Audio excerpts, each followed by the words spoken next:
I'm just leaving the bank. Went in to handle some business, and once again, I always notice, the young folks in there look like me. That's tellers and stuff.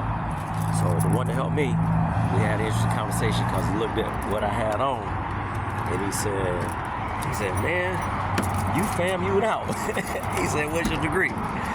So what I explained to him was that I didn't go to FAMU, but a lot of my family went to FAMU. And I told him I explained to him what school that I went to, compliments of the United States Army.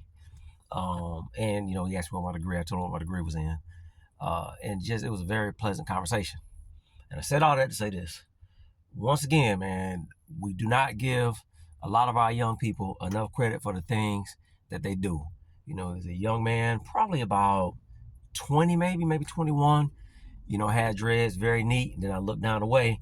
It was another young man, looked just like me, had an afro, and they're working and they're productive, very well spoken. All day long, up and down my timeline on social media, all I see is negative stuff about these black kids. YN's this and black kids that, and they don't do this. Well, what about the ones that are productive? What about them? That's why I'm so appreciative of my sons. They were all National Honor Society members.